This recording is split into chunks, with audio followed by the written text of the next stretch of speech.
तो हमारा टॉपिक है विभवांतर और कार्य ऊर्जा प्रमेय, मतलब वर्क एनर्जी थ्योरम को मिलाकर कुछ सवाल बनते हैं, तो उनको कैसे सॉल्व करना है। तो सबसे पहले हम जान लेते हैं कि कार्य ऊर्जा प्रमेय क्या होती है, फिर इसके आगे बढ़ते हैं। तो कार्य ऊर्जा प्रमेय को जानने से पहले थोड़ा गतिज ऊर्जा के बारे में जान लेते हैं कि कैसे निकालते हैं। तो गतिज ऊर्जा क्या होती है, तो सिंपल भाषा में यदि कोई चीज़ गति कर रही है, चल रही है, तो उसमें गतिज ऊर्जा होगी। और कैसे निकालते हैं, क्या फार्मूला होता है। तो मान लीजिए कोई वस्तु है जिसका द्रव्यमान है m और वो v वेग से चल रही है, ठीक है। तो गतिज ऊर्जा का जो प्रतीक होता है वो होता है k बराबर हो जाता है 1/2 mv², ठीक है। तो यदि कोई वस्तु जिसका द्रव्यमान m है और v वेग से चल रही है, तो उसकी गतिज ऊर्जा होगी k बराबर 1/2 mv², ठीक। तो जहाँ पर m वस्तु का द्रव्यमान और v वस्तु की चाल या वेग है, ठीक है। तब कार्य ऊर्जा प्रमेय क्या होती है, तो कार्य ऊर्जा प्रमेय कहती है कि किसी वस्तु पर किया गया कार्य उस वस्तु की गतिज ऊर्जा में परिवर्तन के बराबर होता है।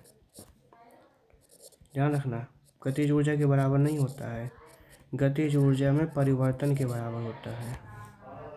तो इसको लिख सकते हैं W बराबर डेल्टा के, ठीक है। के नहीं लिखेंगे, डेल्टा के। डेल्टा क्या होता है, ये त्रिभुज जैसा बना से डेल्टा कहते हैं, और डेल्टा बताता है हमको परिवर्तन या अंतर, कितने का परिवर्तन है या अंतर है, किसमें, के में, मतलब गतिज ऊर्जा में कितने का परिवर्तन है, ठीक है। तो ध्यान रखना, हम आगे चलकर W की जगह डेल्टा के यूज कर सकते हैं कार्य ऊर्जा प्रमेय से। तो जैसा कि हमने विभवांतर की परिभाषा से पढ़ा है, विभवांतर की परिभाषा से क्या होता है, डेल्टा V बराबर W/Q, ठीक। तो W बराबर क्या हो जाएगा, Q डेल्टा V, ठीक है। ध्यान देना, W बराबर Q डेल्टा V, जहाँ पर डेल्टा V क्या है, विभवांतर, Q क्या है, आवेश, और W क्या है, कार्य, ठीक है। तो चूंकि W बराबर क्या होता है, डेल्टा के, अभी हमने देखा ये कौन सी प्रमेय कहलाती है, कार्य ऊर्जा प्रमेय, ठीक है। तो W के स्थान पर हम लिख देंगे डेल्टा के बराबर Q डेल्टा V, बस ये फॉर्मूला बन गया, ठीक है। तो यहाँ पे डेल्टा के क्या है, गतिज ऊर्जा में परिवर्तन काइनेटिक एनर्जी में, और डेल्टा की V क्या है, विभवांतर, और Q हो गया अपना आवेश, ठीक। या सिंपली हम लिख सकते हैं K बराबर QV, इससे भी हमारे छोटे मोटे सवाल सॉल्व हो जाएंगे, ठीक है। जरा एक चीज़ और यहाँ समझ लेते हैं इसी के आगे, ठीक है। ये अलग हो गया K बराबर QV। अब डेल्टा K का मतलब होता है गतिज ऊर्जा में परिवर्तन, तो डेल्टा K बराबर Q डेल्टा V आया, ठीक। अब डेल्टा K और Q डेल्टा V, जरा इसको देखते हैं क्या लिख सकते हैं। तो डेल्टा K हमको क्या बता रहा है, गतिज ऊर्जा में परिवर्तन, तो इसको इस तरीके से लिख सकते हैं KF माइनस KI बराबर Q डेल्टा V, ठीक है। तो KF का मतलब क्या हुआ, KF का मतलब हुआ अंतिम गतिज ऊर्जा, मतलब फाइनल काइनेटिक एनर्जी, और KI का मतलब होता है प्रारंभिक गतिज ऊर्जा, इनिशियल काइनेटिक एनर्जी, ठीक है। तो बस इतना याद रखना है। अब सवाल करते हैं।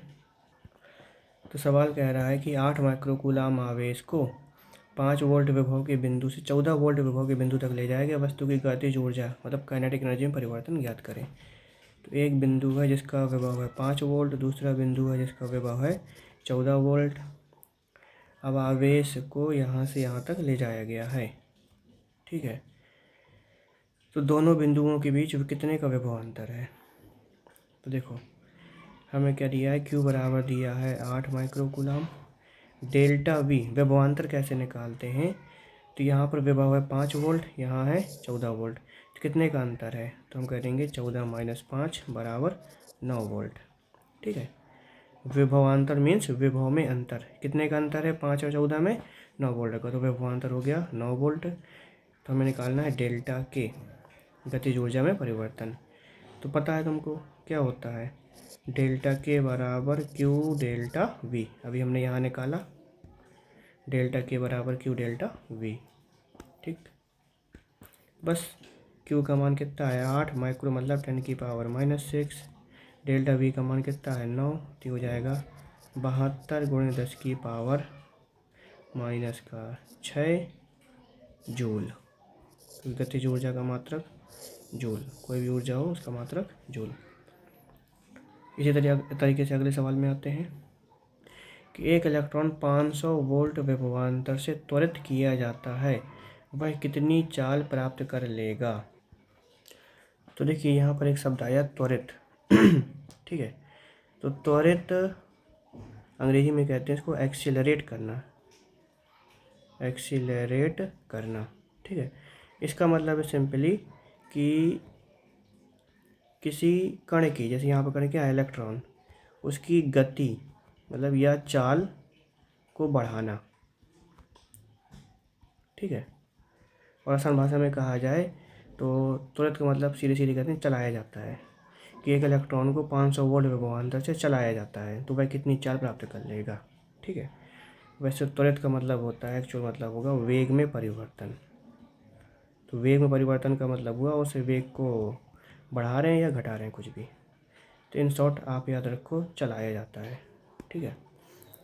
तो यहाँ पर विभव दिया है कितना आपका 500 वोल्ट, कितनी चाल प्राप्त कर लेगा? आवेश कितना है, चूँकि यहाँ पर क्या है इलेक्ट्रॉन, ठीक। तो इलेक्ट्रॉन का आवेश कितना होता है 1.6 10 की पावर -19 कूलम, ठीक। तो कितनी चाल प्राप्त कर लेगा? तो यहाँ पे हम फार्मूला लगाएंगे ये वाला जो हमने पढ़ा, के बराबर क्यू वी, है ना। सिंपली यही लगा देते हैं, उत्तर आ जाएगा हमारा। तो के बराबर क्यू वी, ध्यान से देखना। तो के बराबर क्या होता है 1/2 mv² बराबर क्यू वी। कन्फ्यूज मत होना, ये जो वी है ये है विभवांतर या विभव वाला वी, कैपिटल वी। और जो यहाँ पर ये वी है स्मॉल वी, ये है वेग या चाल, ठीक है। तो स्मॉल वी है चाल, कैपिटल वी है विभवांतर, ठीक। तो हमें चाल निकालना है, तो यहाँ से v² बराबर हो जाएगा 2qv/m। 2 ऊपर चला गया, हम नीचे आ जाएगा, तो v बराबर आ जाएगा √2qv/m।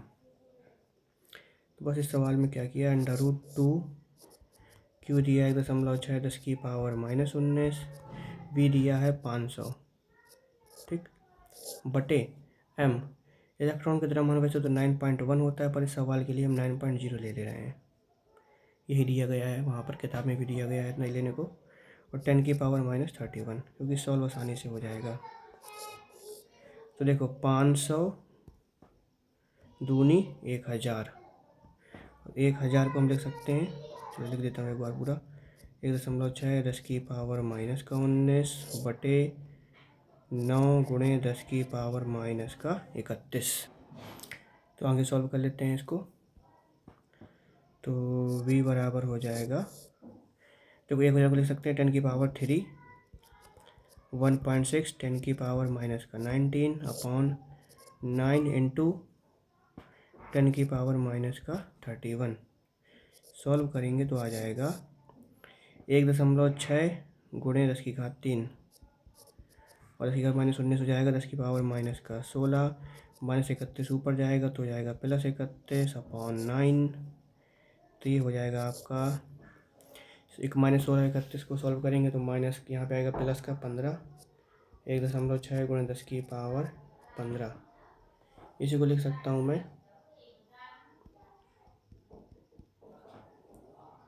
16 गुणे 10 की घात 14/9। देखो 16/9, 16 का वर्गमूल 4, 9 का वर्गमूल 3, 10 की घात 14 का वर्गमूल हो जाएगा 10 की घात 7। तो ये हमारा आ गया उत्तर फाइनली मीटर पर सेकेंड। ठीक, इसी तरीके से अगला सवाल हमारा कह रहा है कि 10 ग्राम की वस्तु जिस पर 4 कूलाम का आवेश है। तो एक वस्तु है, ठीक है, तो मैं चित्र को साइड में बनाता हूँ और जानकारी लिखता जाता हूँ कि क्या क्या दिया गया है। तो एक वस्तु है जिस पर 4 कूलाम का आवेश है, तो m बराबर दिया गया है 10 ग्राम। इसको चेंज कर लेते हैं किलोग्राम में, तो 10 गुणे 10 की पावर -3 किलोग्राम। तो ये बन गया आपका 10 की पावर -2 किलोग्राम। 4 कूलाम का आवेश है, तो Q बराबर दिया है 4 कूलाम। प्रारंभ में विराम अवस्था में है। वस्तु को 12 वोल्ट के विभव के बिंदु ए से 20 वोल्ट विभव के बिंदु बी तक ले जाया गया है। तो एक बिंदु ए है, दूसरा बिंदु बी है। ए का विभव दिया गया है 12 वोल्ट, बी का दिया गया है 20 वोल्ट। ठीक, ए से बी तक ले जाया गया है, तो ए से बी तक ले जाया गया है। ठीक, तो ए से बी तक ले गए तो इसको क्या लिखेंगे हम, V B minus V A, है ना, बाद वाला माइनस पहले वाला। तो बाद वाला क्या है, बी पॉइंट, और पहले वाला पॉइंट क्या है, पॉइंट ए। तो यहाँ का विभव बराबर W/Q। वी बी कितना है 20 माइनस 12 बराबर W/Q कितना है 4। तो 20 12 8 बराबर W/4। तो W बराबर आ जाएगा 32। कार्य ऊर्जा परिमेय से हम लगा सकते हैं W बराबर डेल्टा के, तो डेल्टा के आ गया 32। ठीक है, डेल्टा के क्या होता है KF माइनस KI बराबर 32। ठीक, तो KF मतलब अंतिम गतिज ऊर्जा, तो हाफ एम वी स्क्वायर और हाफ एम यू स्क्वायर बराबर 32। देखो यहाँ पे क्या किया, अंतिम गतिज ऊर्जा, तो गतिज ऊर्जा का फॉर्मूला होता है 1/2 mv²। mv² हो गया हाफ mv² माइनस प्रारंभिक गतिज ऊर्जा, तो प्रारंभिक वेग लिखेंगे, उसके लिए हम लोग यूज कर रहे हैं u का। ठीक है, तो बस सॉल्व कर लो इसको। प्रारंभ में सवाल में कह रहा है कि विराम अवस्था में है, तो चूंकि u बराबर 0, क्योंकि प्रारंभ में विराम अवस्था में तो प्रारंभिक वेग 0 हो गया, तो हाफ mv² बराबर 32। तो v² बराबर आ जाएगा 32 × 2/m। सो v² बराबर 32×64/m। m कितना दिया है 10 की पावर -2 kg, 10 की पावर -2 kg। तो v² बराबर आ जाएगा 64 × 10 की घात 2। तो सॉल्व कर लेंगे तो आ जाएगा आंसर हमारे पास 80 मीटर पर सेकेंड। ठीक है, तो हमारे सामने एक अच्छा सा सवाल आता है। इस सवाल को अच्छे से करेंगे और कैलकुलेशन भी सीखेंगे कि कैसे करना है। ठीक है, तो सवाल कह रहा है कि एक गेंद जिसका द्रव्यमान 1 ग्राम है तथा जिस पर 10 की घात -8 कूलाम आवेश है, एक बिंदु से दूसरे बिंदु की ओर चलती है। ठीक है, यदि पहले बिंदु का विभव 600 वोल्ट हो तथा दूसरे बिंदु का विभव 0 हो तथा दूसरे बिंदु पर गेंद का वेग 20 सेंटीमीटर पर सेकेंड हो, 20 सेंटीमीटर पर सेकेंड, तो पहले बिंदु पर गेंद का वेग क्या होगा। ठीक, तो इसको पूरा डिटेल में करते हैं और कैलकुलेशन भी सीखेंगे कैसे करना है। ठीक है, तो सवाल कह रहा है कि एक गेंद जिसका द्रव्यमान 1 ग्राम है, तो मैं लिखता चलता हूँ, m बराबर दिया गया है 1 ग्राम, तो हो जाएगा 1 × 10 की पावर -3 किलोग्राम, किलोग्राम में चेंज कर लिया, तथा जिस पर 10 की पावर -8 कूलाम आवेश है। तो आवेश कितना दिया है 10 की पावर -8 कूलाम। एक बिंदु से दूसरे बिंदु की ओर चलती है, दो बिंदु बना लेते हैं। हमने कह दिया ये है हमारा पहला बिंदु, एक बिंदु, और ये है हमारा दूसरा बिंदु। ठीक है, अब एक बिंदु से दूसरे बिंदु की ओर चलती है, यहाँ से यहाँ को ये चलती है। यदि पहले बिंदु का विभव 600 वोल्ट हो, तो यहाँ का विभव है 600 वोल्ट और दूसरे बिंदु का विभव है 0 वोल्ट। ठीक है, इसको भी लिख लेते हैं। तो कैपिटल V1 बराबर लिख रहे हैं 600 वोल्ट। ठीक है, ध्यान देना कैपिटल वी है विभव के लिए, और V2 है आपका 0 वोल्ट। ठीक, फिर क्या कह रहा था दूसरे बिंदु पर गेंद का वेग 20 सेंटीमीटर पर सेकेंड है। तो दूसरे बिंदु पर ये वाले पर यहाँ गेंद का वेग तो मैं लिखता हूँ V2, ध्यान देना ये स्मॉल v है, ये कितना है आपका 20 सेंटीमीटर पर सेकेंड। तो पहले बिंदु पर गेंद का वेग क्या होगा, तो यहाँ पर निकालना है हमको, V1 निकालना है हमको। ठीक है, तो मैं यहाँ लिख देता हूँ स्मॉल V2, ये क्या है V2, ये जो ये वाला V2 है ये आपका वेग है। ठीक है, ये कितना दिया है 20 सेंटीमीटर पर सेकेंड, चूँकि सेंटीमीटर में है तो मीटर में चेंज कर लो, 20 इंटू 10⁻²⁻2 मीटर पर सेकेंड। V1 हमको निकालना है। ठीक, तो मज़ेदार सवाल है, कॉन्सेप्ट लगाते चलो बन जाएगा पूरा। तो सवाल कह रहा है कि गेंद एक बिंदु से दूसरे की ओर चलती है, मतलब पहले से दूसरे की ओर चलती है, तो क्या कहते हैं विभवांतर की परिभाषा की जहाँ पहुँची, मतलब बाद वाला माइनस पहले वाला, तो बाद वाला क्या है V2 माइनस V1 बराबर W/Q।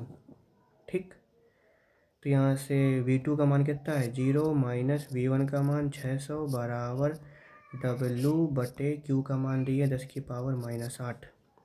तो यहाँ से W बराबर आ जाएगा, इसको फिर पूरा लिखता हूँ मैं, तो ये आ जाएगा -600 बराबर W/10⁻⁻8। ठीक, तो यहाँ से W बराबर आ जाएगा -600 गुणे 10⁻⁻8। इसको लिख सकते हैं W बराबर, देखो 2 जीरो हटाएंगे तो ये हो जाएगा -6 इंटू 10⁻⁻6 जूल। ठीक, चूँकि कार्य ऊर्जा परिमेय से W बराबर क्या होता है डेल्टा के, तो डेल्टा के बराबर हो जाएगा -6 गुणे 10⁻⁻6। ठीक, W की जगह हमने क्या लिख दिया, केवल डेल्टा के लिख दिया। अब डेल्टा के क्या होता है अंतिम गतिज ऊर्जा माइनस प्रारंभिक गतिज ऊर्जा। तो अंतिम गतिज ऊर्जा को हमने यहाँ पे क्या लिया है, मतलब वेग कितना है V2 और यहाँ पे वेग कितना है V1। ठीक है, तो इसको लिख सकता हूँ मैं K2 माइनस K1, चाहे KF माइनस KI लिख दो, चाहे K2 माइनस K1, मतलब वही है। K2 मतलब दूसरे बिंदु पर गतिज ऊर्जा, और K1 का मतलब पहले बिंदु पर गतिज ऊर्जा, बराबर क्या दिए -6 गुणा 10⁻⁻6। K2 बराबर क्या हो जाएगा, फार्मूला हाफ mv2 स्क्वायर, क्योंकि दूसरे बिंदु पर वेग कितना है V2 और पहले बिंदु पर वेग कितना है V1, तो यहाँ पे हो जाएगा K1 बराबर हाफ mv1 स्क्वायर बराबर -6 गुणे 10⁻⁻6। बस इसके आगे मैथ लगानी है, लगा लेते हैं। तो एक काम करते हैं 1/2 m का यहाँ कॉमन ले लेते हैं, तो ये हो जाएगा V2 square minus V1 square बराबर -6 गुणे 10⁻⁻6। ठीक है, तो V2 square minus V1 square बराबर हो जाएगा 2 का यहाँ पे गुणा होगा, देखो 2 चला जाएगा ऊपर और m आ जाएगा नीचे। ठीक है, 2 ऊपर चला गया m नीचे आ जाएगा, तो इसको लिख सकते हैं हम -6 गुणे 10⁻⁻6 गुणे 2/m। द्रव्यमान कितना है, द्रव्यमान दिया गया है ये यहाँ पर 10⁻⁻3, 1 गुणे 10⁻³ है, तो सिंपली इसको लिख सकते हैं 10⁻⁻3, तो 10⁻⁻3। तो V2 square minus V1 square बराबर तो हो जाएगा -12 गुणे 10⁻⁻3, है ना। देखो 10⁻⁻6 है, 10⁻⁻3 ऊपर जाएगा तो 10⁻+3, जब इसको सॉल्व करेंगे तो उत्तर हमारा 10⁻⁻3 ही आएगा। ठीक है, तो कैलकुलेशन को स्ट्रॉन्ग करना है अपनी,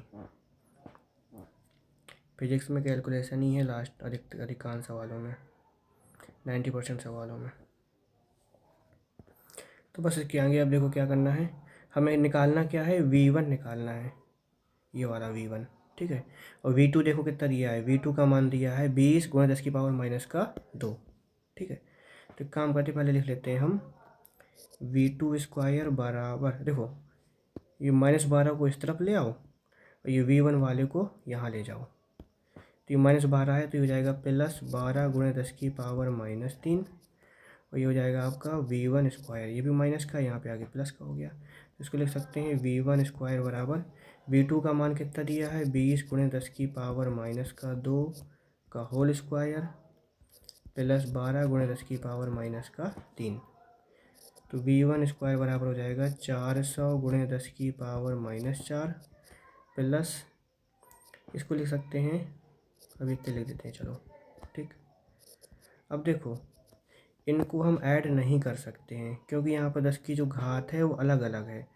तो कोई दो चीज़ें घटेंगी या जोड़ेंगी तभी जब ये 10 की घात जो दी होती है वो सेम होती है। तो सबसे पहले सेम बनाना पड़ेगा, तो कोई दिक्कत नहीं। इसको हम लिख सकते हैं 4 गुणे 10 की पावर माइनस का 2 प्लस 1.2 गुणे 10 की पावर माइनस का 2। 2 जीरो हटाए 10 की पावर 2 आएगा। इसको सॉल्व करेंगे तो 10 की पावर -2 बचेगा, ठीक है। अब इनको ऐड कर सकते हैं तो v1 स्क्वायर बराबर हो जाएगा 5.2 इंटू 10 की पावर माइनस का 2। 4 और 1.2 को जोड़ेंगे, इसको नहीं जोड़ देना है, कुछ लोग इसको जोड़ देते हैं। तो v1 बराबर आ जाएगा √5.2 गुणे 10 की पावर माइनस का 2, ठीक। तो 5.2 को छोड़ो, केवल 5 का वर्गमूल बताओ। तो देखो कैसे निकाल सकते हैं, 2 का स्क्वायर कितना होता है 4, और 4 से 5 पास ही है, तो इसका उत्तर आ जाएगा लगभग 2.2 इंटू 10 की पावर माइनस का 1। तो v1 बराबर आ जाएगा 0.22 मीटर पर सेकेंड। ये आ गया हमारा फाइनली उत्तर। इतना हमारा उत्तर सही है। चाहो तो सेंटीमीटर में भी चेंज कर सकते हैं क्योंकि सवाल में आपको सेंटीमीटर में दिया गया था। तो करो ना करो कोई दिक्कत नहीं है, ये भी सही है वो भी सही है, लेकिन सीख लेते हैं सेंटीमीटर में कैसे कन्वर्ट करेंगे। तो v1 बराबर क्या हो जाएगा 0.22 गुणे 10 की घात 2 सेंटीमीटर पर सेकेंड। बस 10 की घात 2 को गुणा कर देंगे तो चेंज हो गया। तो ये अच्छा सवाल था, बोर्ड में आएगा तो कम से कम 5 नंबर का आएगा। कोई छोटी मोटी परिभाषा दे दी होगी साथ में।